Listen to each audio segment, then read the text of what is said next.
दुनिया पर राज कर सके। कहानी की डीमंस को बेच दिया ताकि ये बंदा पूरी दुनिया पर राज कर सके। कहानी की शुरुआत होती है लॉर्ड डियागो कागेमित्सु नाम के एक सैमुराई से। ये बंदा पिछले 12 सालों से लॉर्ड बुद्धा का वर्शिपर होता है, पर इतनी सारी प्रेयर्स करने के बाद भी इससे कोई रिजल्ट नहीं मिलता और अब ये बंदा हार कर हॉल ऑफ हेल में चला जाता है, जो कि डीमन से कम्युनिकेट करने के लिए उसके गाँव की एक बहुत ही फेमस जगह होती है। अब अंदर चलकर वो आदमी एक प्रीस्ट को बैठा हुआ देखता है उस टेम्पल के अंदर और ये बंदा लॉर्ड डियागो को समझाता है, लॉर्ड डिएगो आप इस टेम्पल में आ तो चुके हो, लेकिन अगर आपने डीमंस के साथ डील की तो मरने के बाद आपको नर्क ही मिलेगी। क्या आप सच में ये करना चाहते हो? और लॉर्ड डिएगो उस प्रीस्ट को बोलता है, तुम जिस लॉर्ड बुद्धा को वर्शिप करने की बात करते हो वो मेरी किसी भी प्रेयर का जवाब नहीं दे रहा है और अब मेरे पास डीमंस से डील करने के अलावा और कोई चारा नहीं बचा है। और वो उस प्रीस्ट की पीठ पर अपनी तलवार से 2 बार हमला करता है और उस प्रीस्ट को मार देता है। लॉर्ड डिएगो उन 12 डीमंस को बताता है कि वो इशिकावा नाम के एक छोटे से गांव का राजा है और उसके गांव में एक महामारी फैलने के कारण उसके गांव के 70% लोग मर चुके हैं और बाढ़ के कारण उसकी सारी फसलें तबाह हो चुकी हैं और अगर ऐसे ही हालात रहे तो उसकी पूरी की पूरी कंट्री तबाह हो जाएगी और उसके सारे सपने चकनाचूर हो जाएंगे। और इसीलिए अब मैं भगवान और देवताओं के रहम पर डिपेंड नहीं रहना चाहता और मैं तुमसे यहाँ पर कोई प्रेयर करने नहीं बल्कि एक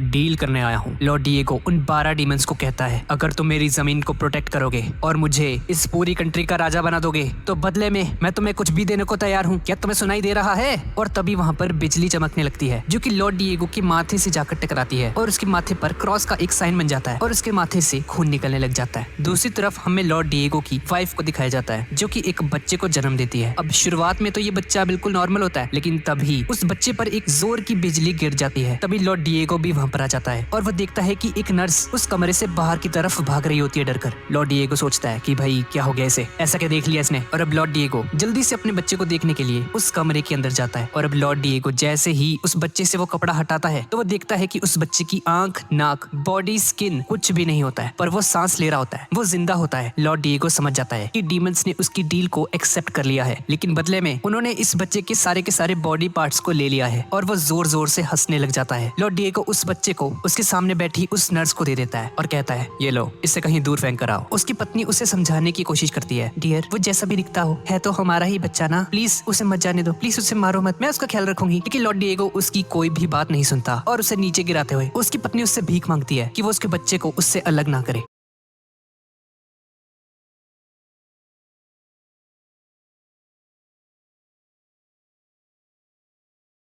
लेकिन ये लॉर्ड डिएगो उसकी कोई बात नहीं सुनता और उसे कहता है, तो अब मैं राजा बनने वाला हूँ और तुम मुझे एक और बच्चा पैदा कर दोगी, समझी तुम? भाई क्या ही बंदा है यार, ये सही में कितनी बुरी तरह से ट्रीट करता है यार अपनी पत्नी को। और तभी इस बंदे की नजर वहाँ पर पड़े एक लॉर्ड बुद्धा के स्टैचू पर पड़ती है जो कि उसी लाइटनिंग के वक्त टूट गया था। और तभी उसकी दूसरी पत्नी उसे बोलती है, मुझे लगता है लॉर्ड बुद्धा ने इस बच्चे को प्रोटेक्ट किया और अपना सेक्रीफाइस दिया है। इसके बाद हमें उसी बूढ़ी औरत को दिखाया जाता है जो कि उस बच्चे को पानी में फेंकने आई होती है जंगलों में, और वो उस बच्चे को एक बोट के अंदर रख देती है और उस बोट को धक्का देकर उस बच्चे को पानी में बहा देती है। और हम देखते हैं कि उस बच्चे के ऊपर एक लॉकेट भी होता है जो कि लॉर्ड डिएगो के क्लैन का साइन होता है। और अब जैसे ही वो बूढ़ी औरत पीछे मुड़कर देखती है तो एक बहुत बड़ा सा डीमन उस पर अटैक कर देता है और उसे खा जाता है। थोड़ी देर बाद एक अंधा आदमी वहाँ पर आ जाता है जिसका नाम बीवा मारू है और वो बंदा इस डीमन की प्रेजेंस को सेंस कर लेता है। ये बंदा अंधा होता है लेकिन फिर भी ये चीजों को सेंस कर सकता है और ये उस डीमन की प्रेजेंस को सेंस कर लेता है। वो डीमन उस पर हमला करने के लिए उसकी तरफ बढ़ता है, लेकिन वो जैसे ही उस पर हमला करने वाला होता है बीवा मारू अपनी स्वॉर्ड निकालता है और उस डीमन को बीच में से काट देता है। और इस बंदे को पानी के अंदर कोई चीज सेंस होती है जिसके अंदर रेड फ्लेम्स दिखाई दे रही थी और उसे लगता है कि ये कोई कर्स्ड ऑब्जेक्ट है और वो वहाँ से चला जाता है। इसके बाद हम 16 साल आगे देखते हैं जहाँ वो बच्चा अब बड़ा हो चुका है और उसका नाम ह्याकेमारू है। ये बच्चा उस इंसिडेंट को सर्वाइव करते हुए किसी तरीके से बच गया था और हम देखते हैं कि ह्याकेमारू ने अपनी कमर पर एक स्वॉर्ड भी लटकाई होती है और इसने प्रोस्थेटिक लेग्स, आर्म्स, यहाँ तक कि इसका फेस भी एक मास्क होता है और वो एक विलेज की तरफ जा रहा होता है। अब उस विलेज के अंदर हम डोरोरो नाम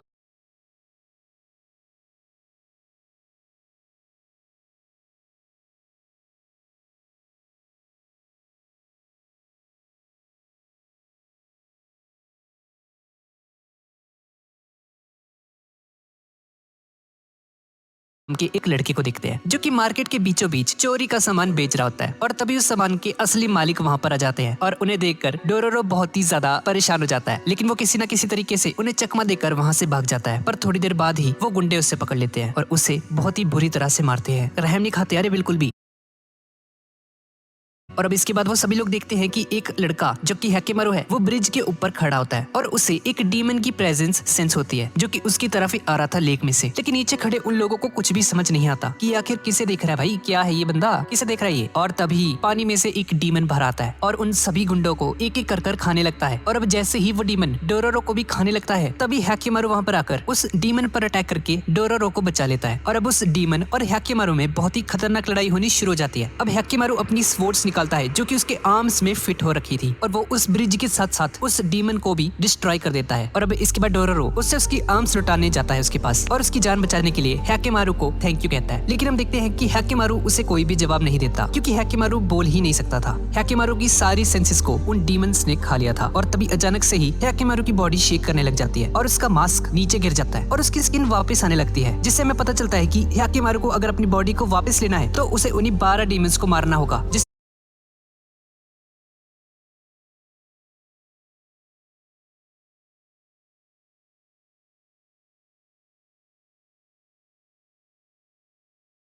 जिसने बचपन में उसकी बॉडी को खा लिया था और ये डीमन जो अभी हमने देखा वो उन्हीं 12 डीमंस में से एक था। अब दूसरी तरफ हम डियागो को देखते हैं जो कि एक थंडरबोल्ट को नोटिस करता है और अब उस लाइटनिंग को देखकर डियागो को 16 साल पहले का वही वाला सीन याद आता है जब उसने उन डीमंस के साथ डील की थी। और हम देखते हैं कि डियागो के माथे के ऊपर क्रॉस का साइन बना होता है जो कि उसी डील की निशानी होती है। अब डियागो जल्दी से जाता है हॉल ऑफ हेल में और वहाँ पर जाकर देखता है कि उनमें से एक डीमन का स्टैचू बीच में से टूट चुका है और ये देखकर डियागो बुरी तरह से डर जाता है। और अब उसके विलेज में दोबारा से वही महामारी, अर्थक्वेक्स और बाढ़ आने की वजह से डियागो को शक होता है कि 16 साल पहले जो उसने डीमंस के साथ डील की थी वो अब टूटने लगी है। अब इसके बाद हम हैकेमारू और डोरोरो को देखते हैं जो कि एक विलेज की तरफ जा रहे होते हैं और रास्ते में चलते चलते डोरोरो हैकेमारू से बात करने की कोशिश करता है और उसे पूछता है क्या तुम मुझे सुन सकते हो? अरे कुछ तो बोलो, अरे अपना नाम तो बता दो चलो, और तुम्हारी आर्म्स में ये स्वॉर्ड्स फिट कैसे हो रखे हैं और इतनी अच्छी तरह से कैसे लड़ लेते हो? अरे भाई कुछ तो बोलो यार, शर्मा रहे हो क्या?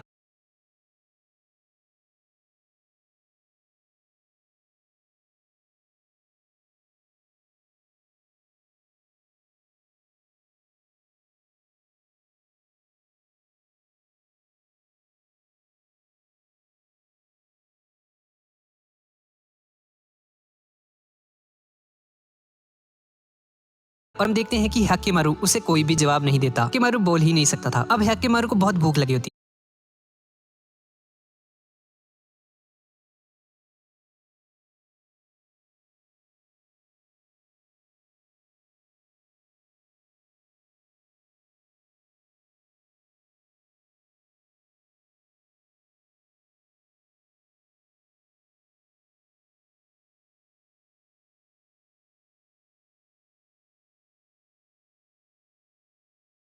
और वो झाड़ियों में से कुछ बेरीज को निकालकर खाने लग जाता है। डोरोरो समझ जाता है कि हैकेमारू को भूख लगी है, इसलिए वो शाम होते ही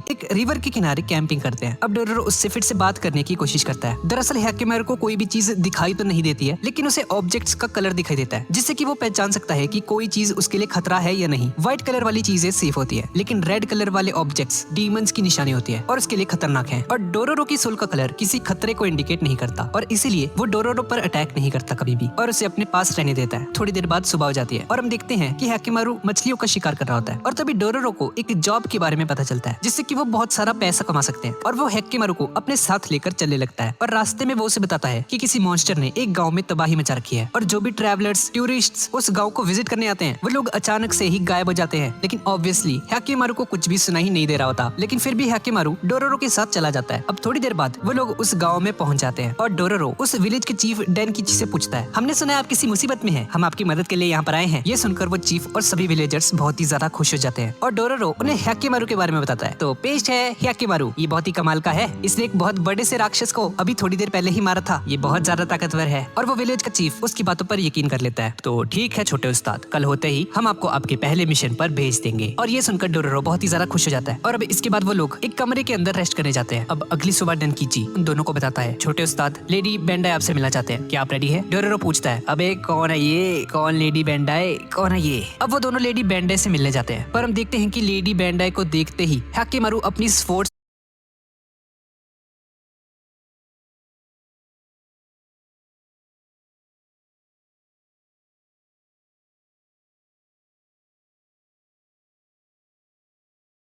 बाहर निकाल लेता है और उस पर हमला करने की कोशिश करता है। डोरोरो बहुत ही मुश्किल से हैकेमारू को समझाता है, अरे क्या कर रहे हो भाई। और तभी सभी विलेजर्स वहाँ पर आकर हैकेमारू को रोकते हैं और उन दोनों को पकड़कर स्टोर हाउस के अंदर कैद कर देते हैं। डोरोरो हैकेमारू को डांटता है, तुम पागल वागल हो क्या, इतनी खूबसूरत थी वो, तुमने उस पर हमला क्यों किया। और तभी हमें वहाँ पर उसे बूढ़े व्यक्ति को दिखाया जाता है जिसका नाम बीवामारू है, जिसे हमने थोड़ी देर पहले अभी देखा था। वो बंदा उन दोनों के पास जाता है और उन्हें बताता है, शायद मैंने तुम्हारे दोस्त को कहीं पर देखा हुआ है, ये मुझे देखा देखा क्यों लग रहा है। बीवामारू किसी भी इंसान की सोल का कलर देख सकता था। अब वो दोनों आपस में बात कर रहे होते कि तभी हैकेमारू और उस बूढ़े आदमी को किसी चीज की प्रेजेंस सेंस होती है जो कि उनकी तरफ ही आ रही थी और एक वेल में से किसी क्रीचर का हाथ बाहर आने लगता है। लेकिन तभी हैकेमारू अपनी स्वॉर्ड से उसका हाथ काट देता है और उसका पीछा करते करते कुएं में कूद जाता है। और उस वेल की दूसरी तरफ जाकर बीवामारू और डोरोरो देखते हैं कि हैकेमारू लेडी बैंडे के रूम की तरफ ही जा रहा होता है और दरवाजा तोड़कर उसके रूम में एंटर कर जाता है। बीवामारू को उस लेडी बैंडे की सोल का कलर रेड दिखाई देता है जो कि एक डीमन की निशानी है। और तभी लेडी बैंडे अपने असली रूप में आ जाती है और वो हैकेमारू पर हमला कर देती है और उन दोनों में बहुत ही खतरनाक लड़ाई होनी शुरू हो जाती है। हैकेमारू अपनी स्वॉर्ड की हेल्प से उसकी दोनों आंखों को फोड़ देता है और तभी उस विलेज का चीफ वहाँ पर आ जाता है और लेडी बैंडे को वहाँ से भागने के लिए कहता है। हैकेमारू उसका पीछा करता है और बीवामारू और डोरोरो उस आदमी से पूछते हैं, तुमने ऐसा क्यों किया, क्या तुम भी गद्दारी कर रहे हो, तुमने हमें मारने की कोशिश की थी ना, तुम्हें पता था वो एक डीमन है। डेनकिची ने बताता है, हाँ अब से कह रहे हो, मुझे पता था वो एक डीमन है। दरअसल ये डीमन हमारे विलेज पर कब्जा कर चुकी है और अगर हम इसे यहाँ पर आने वाले मुसाफिरों को नहीं खिलवाएंगे तो ये हमारे पूरे के पूरे विलेज को खा जाएगी और इसीलिए अपने विलेज को प्रोटेक्ट करने के लिए मैंने ऐसा किया। और जो विलेजर्स यहाँ पर आते हैं वो इसी की वजह से गायब हो जाते हैं, ये डीमन उन सभी को खा जाती है। अब दूसरी तरफ उन दोनों के बीच में बहुत ही खतरनाक लड़ाई चल रही होती है और हैकेमारू उस डीमन को मार देता है। दरअसल वो लेडी उस डीमन की पोजेशन में होती है और उस डीमन को मारने के साथ साथ लेडी बैंडे की भी मौत हो जाती है। और ये देखकर चीफ डेनकिची बहुत ही ज्यादा उदास हो जाता है क्योंकि वो लेडी बिल्कुल इनोसेंट थी, बस उस डीमन ने उस पर कब्जा कर रखा था।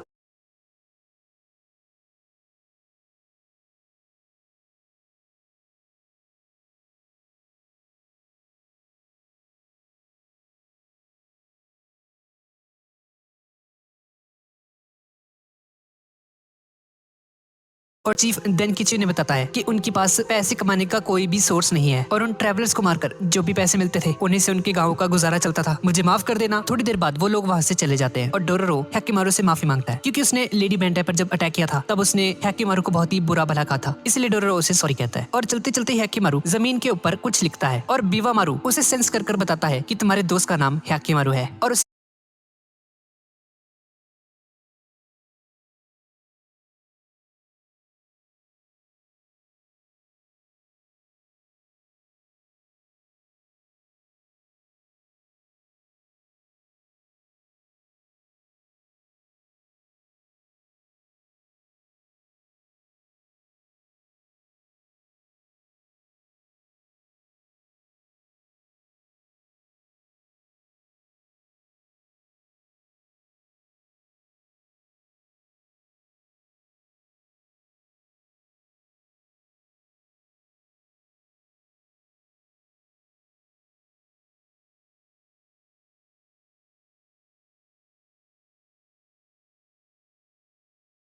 हैकेमारू के बारे में सब कुछ याद आ जाता है। 16 साल पहले का हम डियागो को देखते हैं और एक सोल्जर आकर लॉर्ड डिएगो को बताता है, सर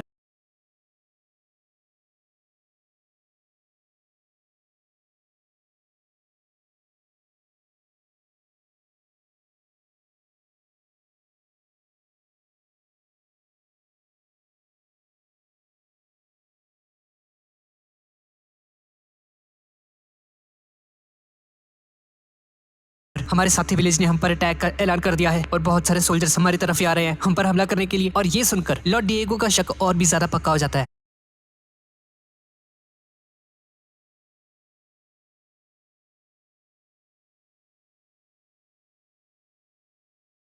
कि 16 साल पहले उसने डीमंस के साथ जो अब डील करी थी वो अब टूटने लगी है और वो सैमुराई को हॉल ऑफ हेल के अंदर इन्वेस्टिगेट करने के लिए भेजते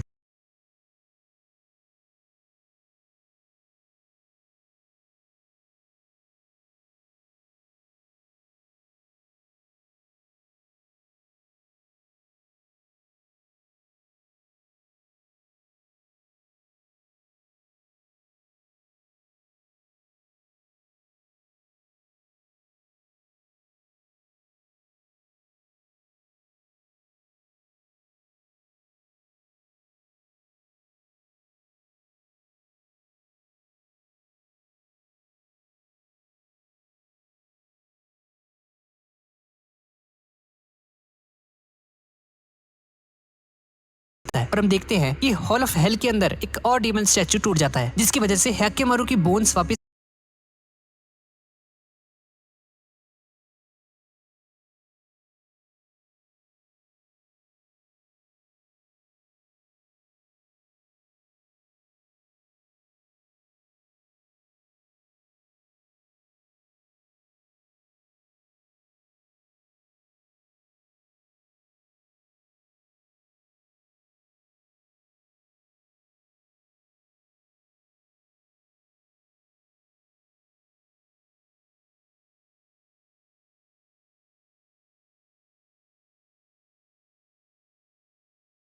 आ जाती है। अब इसके बाद हम 16 साल पहले का एक सीन देखते हैं, जहाँ जंग के मैदान में बहुत सारी डेड बॉडीज पड़ी होती हैं और हमें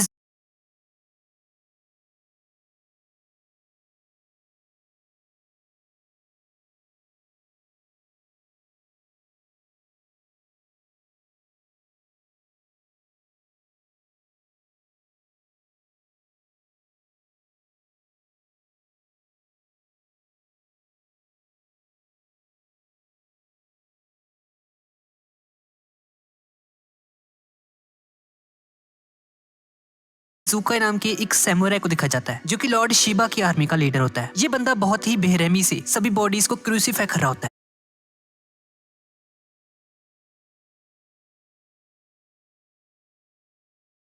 और तभी उसकी पत्नी उसे रोकने के लिए उसके पास जाने की कोशिश करती है, पर उसी की आर्मी का एक सोल्जर उसकी पत्नी को मार देता है। ये देखकर ज़ुकाई को यकीन नहीं आता कि अभी हुआ क्या। वो इस चीज को एक्सेप्ट ही नहीं कर पाता कि उसकी पत्नी मर चुकी है। वो इस सदमे को सहन नहीं कर पाता और एक चट्टान से नीचे गिर जाता है, पर वो बंदा सर्वाइव कर जाता है और कुछ सालों बाद एक डॉक्टर बन जाता है और लोगों को फ्री में प्रोस्थेटिक्स प्रोवाइड करता है। सभी विलेजर्स उसे लॉर्ड बुद्धा का अवतार समझते हैं और उसके साथ एक असिस्टेंट भी होता है जिसका नाम कानमे है, जो कि उसकी बहुत रिस्पेक्ट भी करता है। एक दिन कानमे जंगल से कुछ लकड़ियां लेकर घर की तरफ जा रहा होता है कि तभी रास्ते में उसे एक छोटा बच्चा और उसकी मम्मी दिखाई देते हैं। उसकी मम्मी उसे बताती है कि किसी पागल सैमुराई ने इसकी एक आर्म काट दी है। अब वो बंदा उस बच्चे को लेकर ज़ुकाई के पास चला जाता है और ज़ुकाई उसका इलाज करता है, उसकी पट्टी करता है और वापस जाते वक्त उस बच्चे की मम्मी कानमे को बताती है कि ज़ुकाई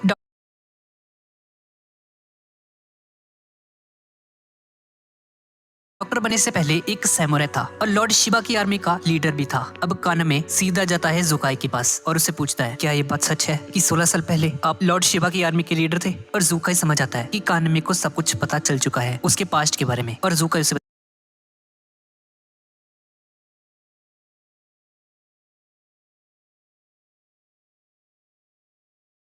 नेस्ले नैनग्रो की यूनिक फॉर्मुलेशन आपके बच्चे की इम्यूनिटी और बेहतर नशोनुमा को सपोर्ट करे।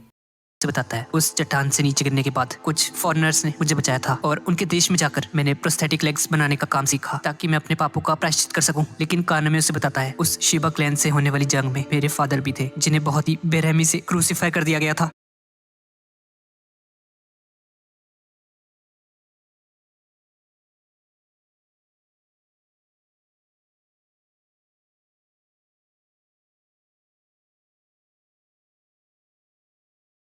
और ये सुनकर ज़ुकाई हैरान रह जाता है और वो समझ जाता है कि उस दिन जिस बंदे को वो क्रूसीफाई कर रहा था वो कानमे के फादर थे। अब कानमे ज़ुकाई को मारने के लिए उसकी तरफ बढ़ता है एक चाकू लेकर, लेकिन ज़ुकाई उसे कहता है, तुम चाहो तो मुझे मार सकते हो, लेकिन प्लीज मुझे उस बच्चे के लिए एक प्रोस्थेटिक लेग बनानी है, उसके बाद तुम मुझे मार सकते हो। और कानमे रुक जाता है और ज़ुकाई को नहीं मारता, उसकी प्रोस्थेटिक लेग वहीं पर फेंक कर वहां से चला जाता है। ये देखकर ज़ुकाई बहुत ही ज्यादा परेशान हो जाता है और उसे ढूंढने के लिए जंगल की तरफ जाता है और रास्ते में ज़ुकाई को एक बोट पड़ी हुई मिलती है जिसके अंदर एक न्यूबॉर्न बेबी होता है जो कि था हैक्केमारू। और ज़ुकाई नोटिस करता है कि हैक्केमारू जिंदा है और वो सांस ले पा रहा है और ज़ुकाई को जीने के लिए एक नया पर्पस मिल जाता है। अब 1 साल बाद लॉर्ड डिएगो को उसकी पत्नी एक दूसरा बच्चा पैदा कर देती है जिसका नाम तोहामारू है और ये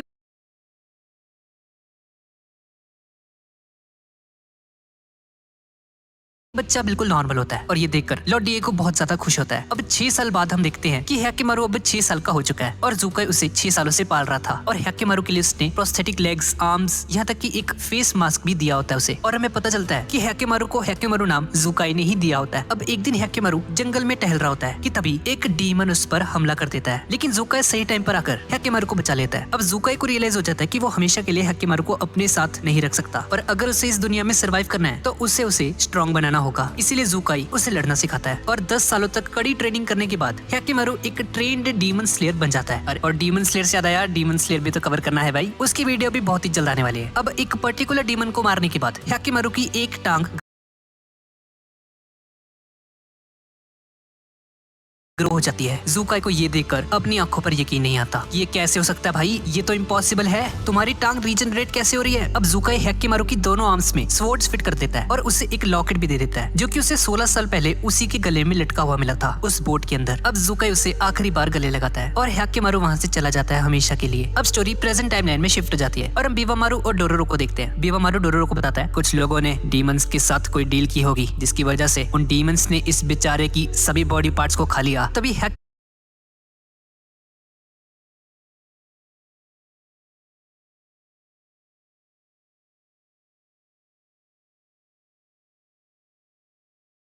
हैक्केमारू वहां पर आ जाता है और वहां पर आते ही अपना पैर आग में डाल देता है और हमें पता चलता है कि हैक्केमारू की सेंस करने की शक्ति वापस आ चुकी है और अब उसे पेन महसूस होने लगा है। अब इसके अगले दिन हम एक लड़की को देखते हैं जो कि बुद्धा से प्रे कर रही होती है और तभी वो हैक्केमारू को देखती है जो कि बाहर बारिश में खड़ा होता है और हैक्केमारू को भीगता हुआ देखकर वो लड़की उसे कहती है, अरे बेटा तुम वहाँ पर क्या कर रहे हो, अंदर आ जाओ। और तभी डोरोरो उसे बताता है कोई फायदा नहीं है आंटी, ये सुन नहीं सकता, कोई फायदा नहीं है बोलकर। और अब डोरोरो और वो लड़की आपस में थोड़ी बातें करने लगते हैं। वो दोनों आपस में बात कर रहे होते कि तभी एक घायल सैमुराई उनके सामने आ जाता है। ये देखकर वो लोग हैरान रह जाते हैं और तभी हैक्केमारू को जंगल में कुछ दिखाई देता है और उसका पीछा करने लगता है। डोरोरो भी हैक्केमारू के पीछे जाने लगता है और थोड़ी आगे चलकर हैक्केमारू रुक जाता है और वो अपने सामने देखता है कि बहुत सारी लाशें पड़ी होती हैं। भाई किसका काम है ये, इतना खून खराबा। और इसे देखकर डोरोरो बुरी तरह से डर जाता है और तभी एक बूढ़ा आदमी उन पर हमला कर देता है। उसके हाथों में एक तलवार होती है लेकिन हैक्केमारू भी अपनी स्वॉर्ड की हेल्प से उसके इस अटैक को डॉज कर लेता है। उस आदमी को देखकर डोरोरो उससे पूछता है, हाँ भी क्यों मारा तुमने इन लोगों को, पागल वागल हो क्या तुम? तो वो आदमी कहता है, मैंने नहीं मारा इन्हें, ये तो मेरी तलवार का कमाल है। ये तलवार खून की प्यासी है, इसलिए मेरे जरिए से इसने इन सभी लोगों को मार डाला।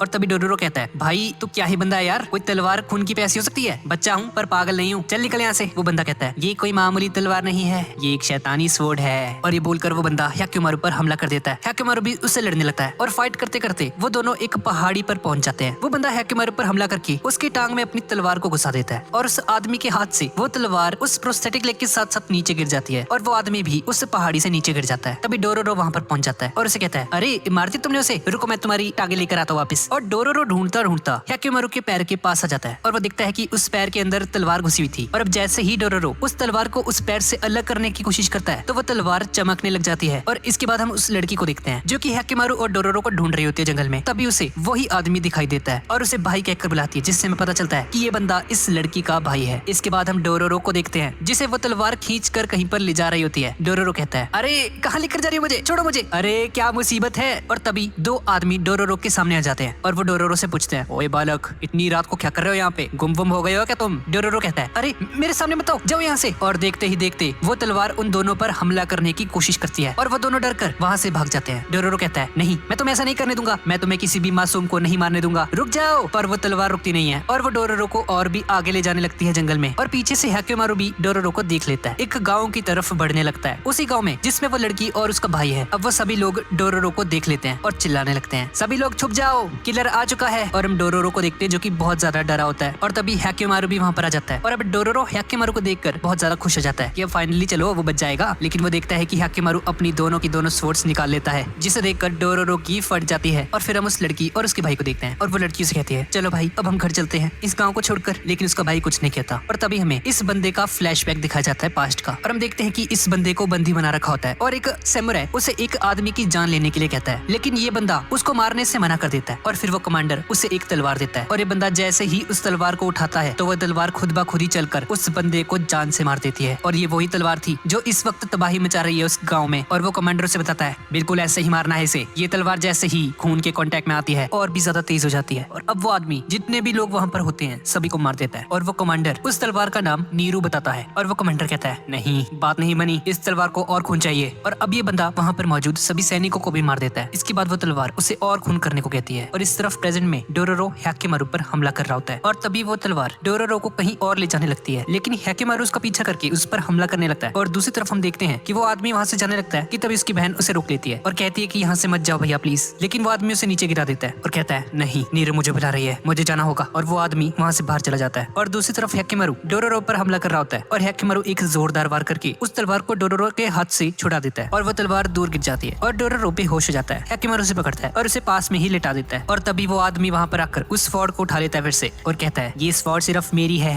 और वो तलवार चमकने लग जाती है। तुम्हें मुझे पहले ही मार देना चाहिए था, अब मैं तुम्हें खत्म कर दूंगा। और इतना बोलकर वो हैकिमारू पर हमला कर देता है और इन दोनों में बहुत ही खतरनाक लड़ाई होनी शुरू हो जाती है। और वो लड़की उनकी बाहर आवाज सुनकर उनके पास जाने लगती है और वो लड़की वहाँ पर पहुंच जाती है बाहर और हैकिमारू से भीख मांगती है कि वो उसके भाई को मत मारे प्लीज। तभी वो आदमी हैकिमारू के हाथ पर तलवार से हमला कर देता है, लेकिन हैकिमारू अपने हाथ को अलग करके अपनी तलवार निकालता है और उस आदमी को जान से मार देता है और उस तलवार को भी तोड़ देता है। और तभी डोरोरो भी उठ जाता है और वो हैकिमारू के हाथ को वापस लगाता है। अब अपने भाई को मरा हुआ देखकर वो लड़की रोने लग जाती है और तभी हैकिमारू के कान में बहुत तेज दर्द होने लगता है और उसके प्रोस्थेटिक ईयर्स नीचे गिर जाते हैं और उसे उस लड़की के रोने की आवाज सुनाई देती है पहली बार। और हमें पता चलता है कि हैकिमारू की सुनने की शक्ति वापस आ चुकी है और इस तरफ हॉल ऑफ हेल में एक और डीमन स्टैचू टूट चुका है। और अब हैकिमारू की सुनने की शक्ति वापस आने की वजह से उसे पहली बार दुनिया की आवाजें सुनाई देती है, जो कि भाई एक अच्छी बात भी होती है और एक बुरी बात भी, क्योंकि इतनी सारी वॉइसेस एक साथ सुनने की वजह से हैकिमारू को समझ ही नहीं आता कि कौन सी साउंड्स इंपॉर्टेंट हैं और कौन सी नहीं, और उसे ऑडिटरी इंफॉर्मेशन को प्रोसेस करने में बहुत ज्यादा दिक्कत आती है। वो सभी लोग एक बोन फायर के पास बैठे होते हैं। डोरोरो हैकिमारू को संभालने की कोशिश करता है और तभी एक जायंट बर्ड उन पर हमला कर देती है। हैकिमारू उससे लड़ने के लिए अपनी स्वॉर्ड्स निकाल लेता है, पर इतनी सारी साउंड्स आ रही थी उसके आसपास से हैकिमारू उस बर्ड पर फोकस नहीं कर पाता और उस बर्ड से लड़ने में उसे बहुत स्ट्रगल करना पड़ता है। और गाइस ये बड़े बड़े डीमंस को हराने वाला हैकिमारू एक चिड़िया से पिट जाता है यार। तभी बीवामारू वहाँ पर आ जाता है और उस बर्ड पर एक बहुत ही खतरनाक अटैक करके उसे मार देता है और उन दोनों की जान बचा लेता है। डोरोरो बीवामारू को बताता है कि हैकिमारू की सुनने की शक्ति वापस आ चुकी है, पर इसकी वजह से वो पहले से कमजोर हो गया यार। डोरोरो हैकिमारू के लिए पास की ही एक टाउन से कुछ दवाइयां लेने के लिए बोलता है, लेकिन बीवामारू से बताता है कि साकाई क्लैन ने अपने ही साथी को धोखा दिया और अब उन दोनों में जंग छिड़ने वाली है किसी भी टाइम, तो अभी वहाँ पर जाना बिल्कुल भी सेफ नहीं रहेगा। और हैकिमारू बहुत ज्यादा थकावट होने की वजह से सो जाता है। थोड़ी देर बाद सुबह हो जाती है और हैकिमारू को एक बहुत ही प्यारी सी आवाज सुनाई देती है। हैकिमारू उस वॉइस का पीछा करने लगता है और हमें एक लड़की को दिखाया जाता है जो कि अपने कपड़े साफ कर रही होती है। इस लड़की का नाम मियो होता है और वो गाना गा रही होती है। हैकिमारू उस लड़की के पास जाता है और मियो से पूछती है, अरे क्या तुम्हें चोट लगी है? और तभी हैकिमारू उस पर गिर जाता है और मियो उसे संभालती है और उसके घर ले जाकर हैकिमारू का इलाज करती है। और बीवामारू उस लड़की का शुक्रिया अदा करता है हैकिमारू की हेल्प करने के लिए। और वो लड़की बताती है कि हैकिमारू अकेला नहीं है, उसके जैसे और भी बहुत सारे बच्चे उसके साथ ही वहाँ पर रहते हैं जिन्होंने वॉर में अपने पेरेंट्स को खो दिया था और अब उनके पास रहने के लिए कोई भी जगह नहीं बची थी, इसलिए वो सब एक साथ ही रहते हैं। वो बच्चे उन तीनों को खाना ऑफर करते हैं और मियो को रेस्ट करने के लिए बोलते हैं। डोरोरो देखता है कि उन सभी में से एक बच्चा कपड़े धो रहा होता है और उस बच्चे की हेल्प करने के लिए डोरोरो उसके पास जाता है और वो बच्चा उसे बताता है कि मियो बहुत ही ज्यादा हार्ड वर्किंग है और नाइट शिफ्ट करने के बाद दिन में आराम करती है, इसीलिए दिन में उसे कोई भी परेशान नहीं करता हमें से। और दूसरी तरफ बीवामारू सेकाई आर्मी से बचने के लिए कोई सेफ जगह ढूंढने वहाँ से चला जाता है। और दूसरी तरफ हमें लॉर्ड डियागो को दिखाया जाता है जिसका राज्य अब धीरे धीरे डिस्ट्रॉय होने लग गया था। उसी का दोस्त सेकाई उसी के खिलाफ जंग का ऐलान कर देता है और तो और पिछले एक मंथ से उसके गाँव में बारिश भी नहीं होती है, जिसकी वजह से कोई फसल ग्रो नहीं होती और उसके गाँव के लोग फिर से भूखे मरने लगे। लॉर्ड डिएगो को उसकी पत्नी बताती है कि शायद उसने डीमंस के साथ डील करके बहुत बड़ी गलती कर दी है और अब उसका राज्य किसी भी वक्त खत्म हो सकता है। इसके बाद हम बीवामारू को देखते हैं जिससे रहने के लिए एक सेफ जगह मिल जाती है और वो ये बात सबको बताता है, लेकिन एक प्रॉब्लम होती है। उस जगह पर पहले से ही एक डीमन रहता है और ये सुनकर हैकिमारू उस डीमन से लड़ने के लिए वहाँ से जाने लगता है। डोरोरो हैकिमारू को रोकता है क्योंकि वो अभी पूरी तरह से रिकवर नहीं हुआ था, लेकिन हैकिमारू उसकी कोई बात नहीं सुनता और वहाँ से चला जाता है। बीवामारू भी उसके साथ जाता है और रास्ते में चलते चलते बीवामारू देखता है कि हैकिमारू के अंदर डीमन फ्लेम्स हैं और ये देखकर वो थोड़ा सा घबरा जाता है। इधर हम दूसरी तरफ मियो को देखते हैं जो कि नाइट शिफ्ट के लिए जंगल में तैयार होकर चली जाती है और कुछ ट्रैवलर्स को बताती है कि उसे एक जॉब की जरूरत है। और इधर हैकिमारू और बीवामारू उस डीमन को हराकर उस लैंड को कॉन्कर करने के लिए उसी लोकेशन पर पहुंच जाते हैं, लेकिन हम देखते हैं कि हैकिमारू बिल्कुल भी लड़ने की हालत में नहीं होता और बीवामारू उसे लड़ने के लिए मना भी करता है, लेकिन फिर भी हैकिमारू उस डीमन के साथ बैठ जाता है और इन दोनों में बहुत ही खतरनाक लड़ाई होनी शुरू हो जाती है। इसके बाद सीन डोरोरो की तरफ शिफ्ट हो जाता है जो कि मियो को ढूंढ रहा होता है और तभी वो मियो को देखता है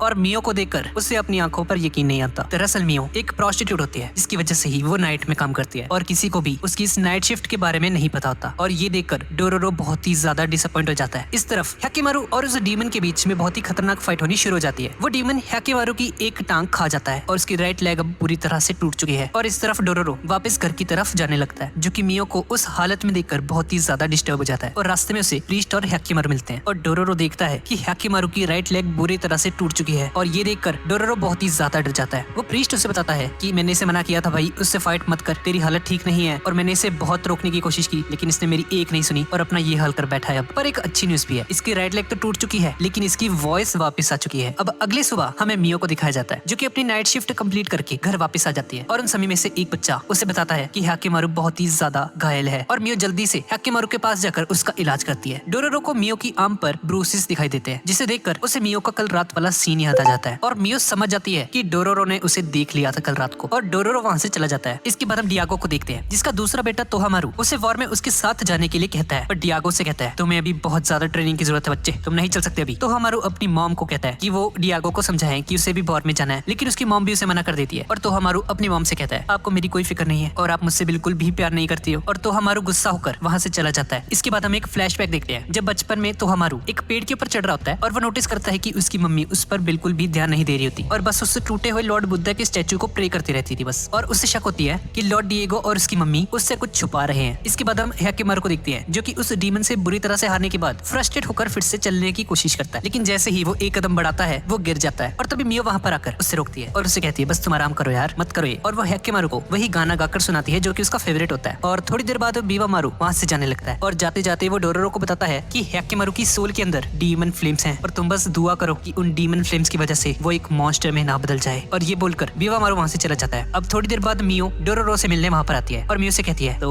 तुम्हें मेरी जॉब के बारे में पता चल गया ना। डोरोरो से बताता है कि उसने जानबूझकर उसे नहीं देखा था। मियो से कहती है कि उसे अपनी जॉब को लेकर कोई गिल्ट नहीं है क्योंकि ये उनके सर्वाइवल की बात है और अगर वो ये जॉब नहीं करेगी तो वो सभी बच्चे भूखे मर जाएंगे। और डोरोरो से बताता है कि वॉर के टाइम पर चाहे वो जितने मर्जी भूखे थे उसकी मॉम ने बस एक यही जॉब नहीं करी थी और भूख की वजह से ही उसकी मॉम की मौत हुई थी। अगले सीन में हमें हैकेमारू को दिखा जाता है जो कि एक लकड़ी की प्रोस्थेटिक लेग बनाकर फाइटिंग प्रैक्टिस कर रहा होता है और वो सभी बच्चे उसे एक स्वॉर्ड दिखाते हैं जो कि उन्हें बैटल फील्ड में मिली थी। और इस तरफ मियो नाइट शिफ्ट के लिए तैयार होकर जंगल में चली जाती है। इस बार रास्ते में सेकाई आर्मी का एक सोल्जर उसे देख लेता है और शाम होने पर हैकेमारू उस डीमन से लड़ने के लिए उसी लोकेशन पर पहुंच जाता है फिर से। और अगली सुबह जब मियो वापस अपने घर आती है तो उन बच्चों का लीडर उसे बताता है कि हैकेमारू उसी डीमन से फाइट करने चला गया है और ये सुनकर मियो जल्दी से उसे रोकने के लिए उसकी तरफ जाने लगती है। और इसी बीच हम लोग देखते हैं कि पूरे एक मंथ बाद डियागो के गांव में बारिश होनी शुरू हो जाती है। इस तरफ हम देखते हैं कि हैकेमारू और उस डीमन के बीच में बहुत ही खतरनाक लड़ाई होनी शुरू हो जाती है और हैकेमारू अपनी स्वॉर्ड से उस डीमन को इस बार मार देता है और उस डीमन को मारते ही बारिश रुक जाती है और हॉल ऑफ हेल का एक और डीमन स्टैचू टूट जाता है। अब डोरोरो और हैकेमारू वापस उन बच्चों की तरफ जा रहे होते हैं कि तभी रास्ते में उन्हें उसी घर से आग की लपटें दिखाई देती है और डोरोरो जल्दी से वहाँ पर जाकर देखता है कि उनका घर पूरी तरह से तबाह हो चुका है, सब कुछ जल चुका है और सेकाई आर्मी के सोल्जर्स ने वहाँ पर मौजूद सभी बच्चों को मार दिया है और मियो भी घायल पड़ी होती है। और तभी उस आर्मी का लीडर डोरोरो से पूछता है ओए बच्चे,